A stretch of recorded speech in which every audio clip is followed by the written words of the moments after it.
اچھا سوال کیا ہے. بات یہ ہے کہ ہم نے جب اس گھرانے میں اپنی آنکھ کھولی تو اپنے والد کو دیکھا اور والد کے ساتھ اپنے تمام بہن بھائیوں کو دیکھا. تو ہمارے والد کو دیکھنے کے بعد جو سب سے پہلی بات میرے ذہن میں ان کے بارے میں کہہ سکتا ہوں کہ ان کا ایک شعر ہے: محبت کے علاوہ ہے ہنر کیا، کیا ہے ہم نے اور عمر بھر کیا. تو انہوں نے ساری زندگی محبت کی اور لوگوں کو ترغیب کی کہ وہ محبت کرتے رہیں. اور حقیقت یہ ہے کہ ان کی پوری ایک شاعر کے بارے میں ایک بڑا عجیب تاثر ہے کہ وہ ایک اچھا شاعر جو ہے نا وہ اچھا اچھا انسان کم ہی ہوتا ہے. لیکن صبا صاحب کے بارے میں یا والد صاحب کے بارے میں کہوں گا کہ وہ جتنے اعلیٰ درجے کے شاعر تھے اتنے ہی اعلیٰ درجے کے انسان تھے. اچھا، شاعر کے ساتھ پرابلم یہ ہوتی ہے کہ ان کی گھر والے جو ہے نا ان کو زیادہ اہمیت نہیں دیتے، لیکن ان کے گھر والے جو ہیں نا، یعنی ہماری والدہ، ہماری تمام بہن بھائی اپنے والد سے اور اپنے شوہر سے بے تحاشا محبت کرتے ہیں. اچھا، اس محبت کا اندازہ اس بات سے لگائیے کہ جو ہمارے خاندان میں نئے لوگ انڈکٹ ہوئے، جیسے مثال کے طور پر ہماری بھابھیاں، وہ ہمارے والد وہ ہم سے مقابلہ کرتی تھیں کہ میں تمہارے والد سے، یعنی اپنے پاپا سے، پاپا کہتے تھے ان کو، پاپا سے ہمیں بہت محبت ہے. اور اسی طرح سے ہمارے جو بہنوئی تھے وہ ہم بھائیوں کے مقابلے میں کہتے تھے کہ ہم پاپا کے زیادہ قریب ہیں. اور پاپا واقعی میں اسی طریقے سے جو والد صاحب کے ان لاز تھے، یعنی ہماری خالائیں، وہ والد صاحب کو اتنا چاہتی تھیں کہ ہماری نانی جو ہے نا ان کو درویش کہتی تھی. ماشاءاللہ. درویش کے بارے میں انہوں نے اپنی ایک پروگرام کے اندر، کچھ بخش شجاعت نے ایک پروگرام کر رہی تھی تو انہوں نے یہ ذکر کیا تھا، کہنے لگی کہ ایک درویش جو ہے وہ دھوپ میں بیٹھا تھا، ایک بہت بڑا اپنے علاقے کا حاکم آیا اور اس کے پاس آ کے کھڑا ہو گیا.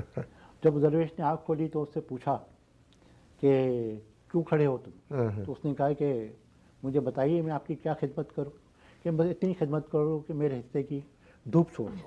ارے بھائی. اچھا، ایک دفعہ میں نے اپنے والد صاحب، اچھا میں اپنے بہن بھائیوں میں سب سے چھوٹا تھا اور والد صاحب سے بڑی یعنی بے تکلفی تھی، کیونکہ میرے زمانے میں والد صاحب جو ہے نا بہت بزرگ ہو گئے تھے. کیونکہ بھائی جان کے زمانے میں، بڑے بھائیوں کے زمانے میں تو جوان تھے. ان کی کروفر، ان کی آواز، ان کا ایک انداز، جب بات کرتے تھے وہ بالکل وہ تھے لیو، شیروں کی طریقے سے، جب ان کا انداز. تو وہ اس طریقے سے تو بھائی جان وغیرہ تو بڑے مؤدب رہتے تھے. میں ان سے بڑے مختلف قسم کے سوال کرتا تھا کیونکہ وہ بھی ریٹائر ہو کے گھر آ گئے تھے. تو وہ اسی طریقے سے میں والد صاحب سے یہی پوچھتا تھا کہ یہ بتائیے کہ آپ، ہنسی مذاق ہوتی تھی، وہ مجھ سے پوچھتے تھے تم. اچھا، آپ کو میں بتاؤں کہ جب میں نے PIA میں نوکری کا آغاز کیا تو ہم لوگوں کو ایک اسپیشل ڈپارٹمنٹ میں لگا دیا گیا. تو میں شام کو آ کے والد صاحب کو بتاتا تھا کہ آج میں نے یہ کیا. تو کہنے لگے کہاں کام کر؟ میں نے پاپا میں وہاں پر اسپیشل رننگ ڈپارٹمنٹ میں کام کرتا ہوں. کہ یہ کیا ہوتا ہے؟ میں نے کہا یہ فرسٹ کلاس پیسنجر کے لیے ہوتا ہے. تو مجھ سے کہنے لگے تمہیں فرسٹ کلاس پیسنجر اور اکانومی کلاس پیسنجر کے درمیان فرق پتہ ہے؟ میں نے کہا جی ہاں پاپا، وہ فرسٹ کلاس پیسنجر جو ہوتے ہیں وہ ان کا ٹکٹ زیادہ مہنگا ہوتا ہے، زیادہ قیمتی ہوتا ہے.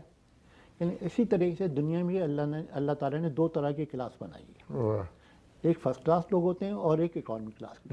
اور ان میں فرق یہ ہوتا ہے جو دینے والا ہوتا ہے، جس کا ہاتھ دینے والا ہوتا ہے وہ فرسٹ کلاس ہوتا ہے، اور جو لینے والا ہوتا ہے وہ اکانومی کلاس ہوتا ہے. اب دیکھیے ایک چھوٹے سے بچے کو انہوں نے کس طریقے سے تربیت کری ہے. تو وہ اس طرح کی باتیں ان کی سن کے جب ہم بڑے ہوئے تو پھر ہمیں اندازہ ہوا کہ کتنی بڑی شخصیت کے ساتھ ہم نے زندگی گزاری.